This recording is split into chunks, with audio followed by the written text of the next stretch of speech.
Hai, selamat siang Bapak. Perkenalkan nama saya Emos Soya, kelas CD reguler. Dan di sini saya akan mempresentasikan hasil kerja saya. Bab 9. Pengambilan keputusan dan kepemimpinan. A. Pengertian pengambilan keputusan. Pengambilan keputusan adalah proses memilih suatu alternatif cara bertindak, metode yang efisiensi sesuai situasi. Proses itu untuk menentukan dan menyelesaikan dan menemukan masalah organisasi. Pernyataan ini menegaskan bahwa mengambil keputusan memerlukan suatu tindakan dan membutuhkan beberapa langkah. 1. Menurut G.R. Terry, pengambilan keputusan adalah pemilihan alternatif perilaku kelakuan tertentu dari dua atau lebih alternatif yang ada. 2. Menurut S.P.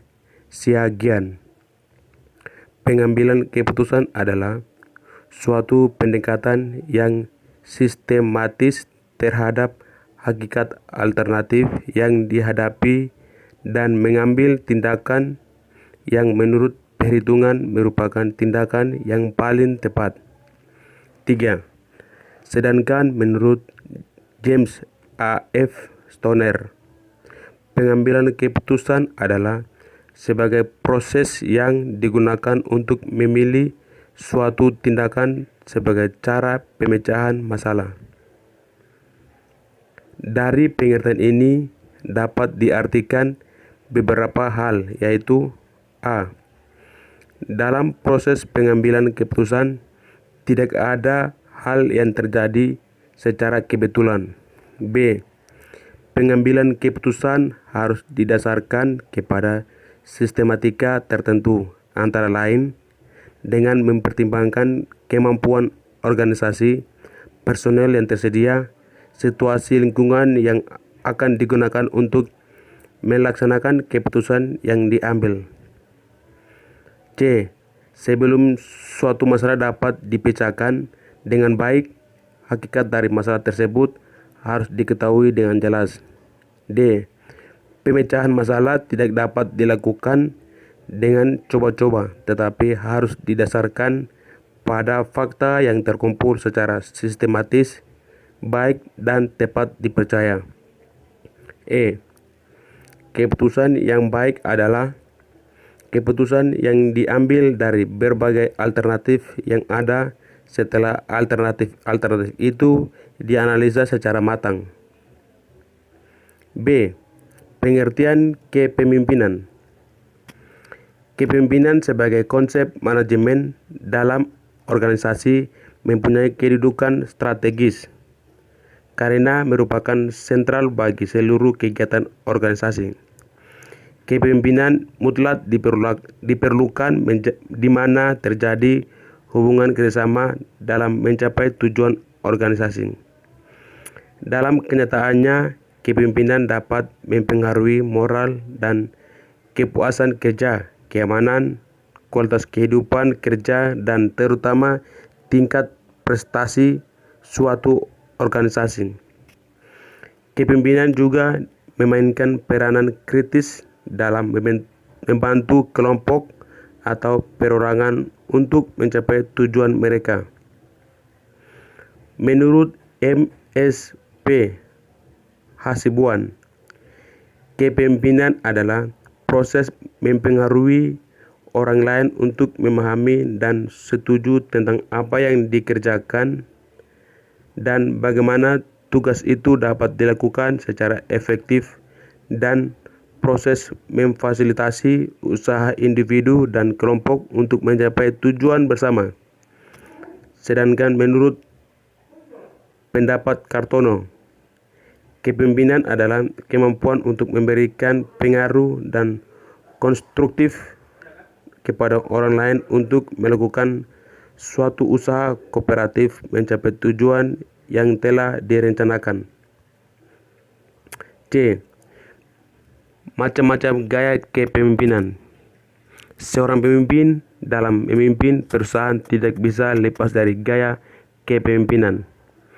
Gaya kepemimpinan itu timbul berdasarkan cara bertindak atau bertingkah laku dari pemimpin yang bersangkutan.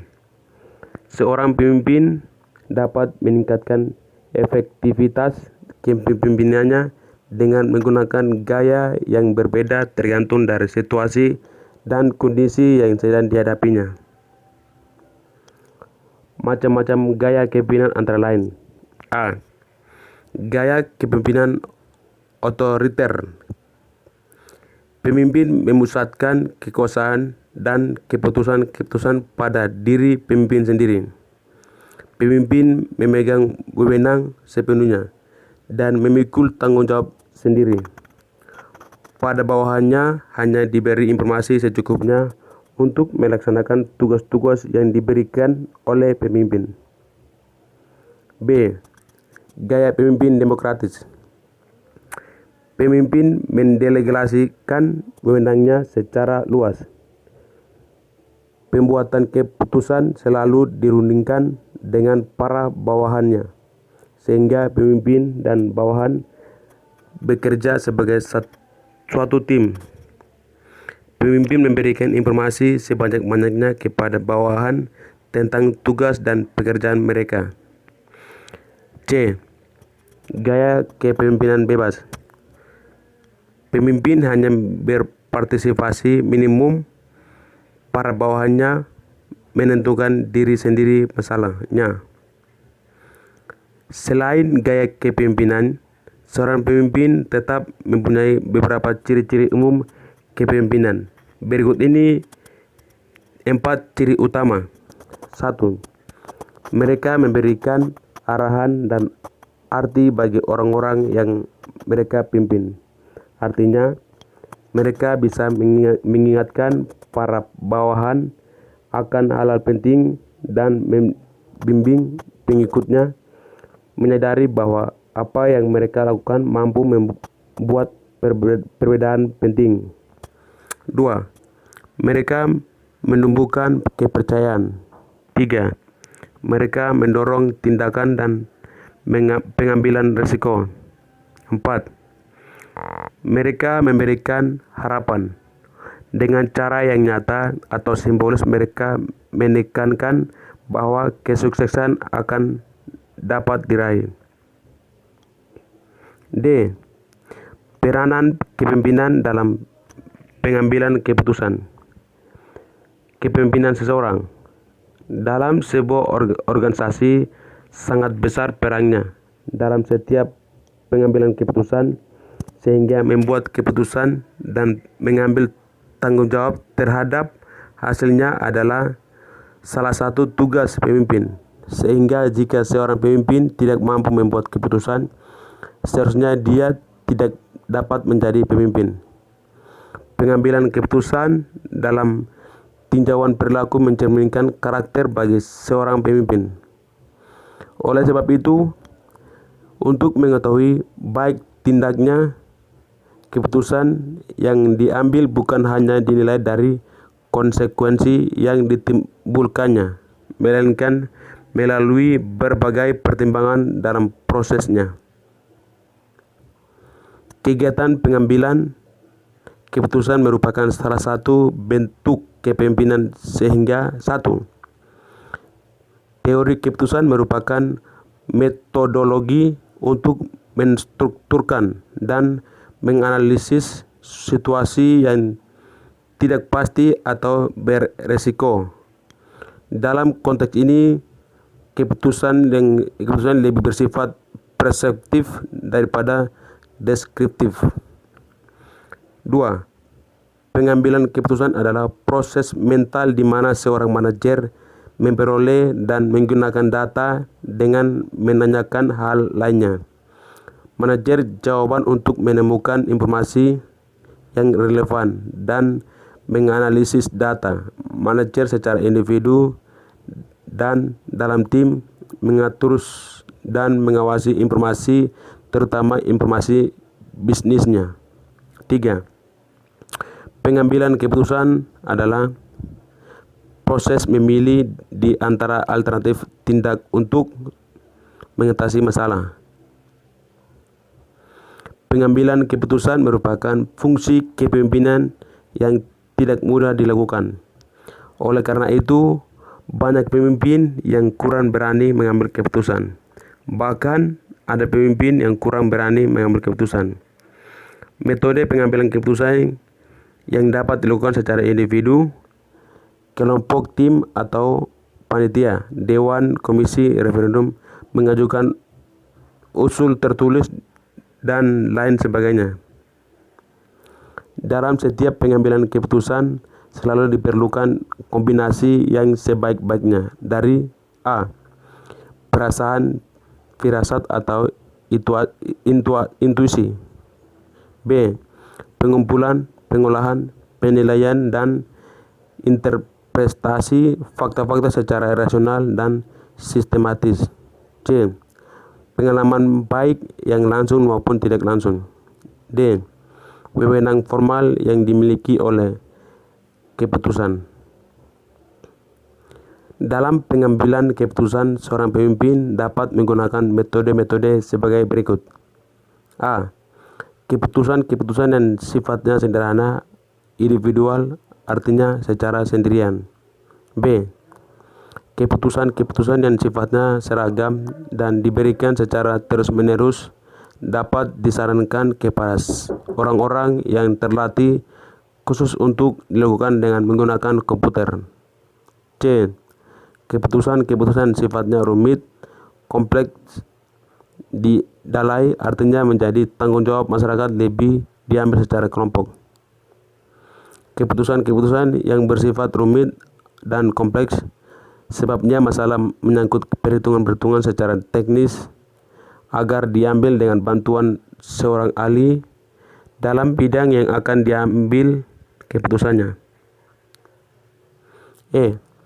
Langkah-langkah pemimpin dalam mengambil keputusan. Masalah yang dihadapi oleh seorang pemimpin terikat pada suatu tempat, situasi, orang, dan waktu tertentu. Masalah dalam pengambilan keputusan senantiasa dihubungkan dengan tujuan yang jelas. Jenis-jenis masalah yang dihadapi oleh seorang pemimpin berdasarkan intensitas masalah yang dapat digolongkan menjadi masalah yang sederhana dan masalah yang kompleks. Pengambilan keputusan antara lain juga diartikan sebagai suatu teknik memecahkan suatu masalah dengan mempergunakan teknik ilmiah. Secara singkat dapat dikatakan bahwa ada 7 langkah yang perlu diambil oleh seorang pemimpin dalam usaha memecahkan masalah dengan mempergunakan teknik ilmiah. Langkah-langkah itu adalah A. Mengetahui hakikat daripada masalah yang dihadapi. Dengan perkataan lain, mendefinisikan masalah yang dihadapi itu dengan tepatnya. B. Mengumpulkan fakta dan data yang relevan. C. Mengolah fakta dan data tersebut. D. Menentukan beberapa alternatif yang mungkin ditempuh. E. Memilih cara pemecahan dari alternatif-alternatif yang telah diolah dengan matang. F. Memutuskan tindakan apa yang hendak dilakukan. G. Menilai hasil-hasil yang diperoleh sebagai akibat daripada keputusan yang telah diambil. Ya, mungkin ini pesan moral. Pesan moral kepemimpinan seseorang adalah dalam sebuah organisasi sangat besar perannya dalam setiap pengambilan keputusan, sehingga membuat keputusan dan mengambil rasa tanggung jawab terhadap hasilnya adalah salah satu tugas pemimpin. Sehingga jika seorang pemimpin tidak mampu membuat keputusan, seharusnya dia tidak dapat menjadi pemimpin. Pengambilan keputusan dalam tinjauan perilaku mencerminkan karakter bagi seorang.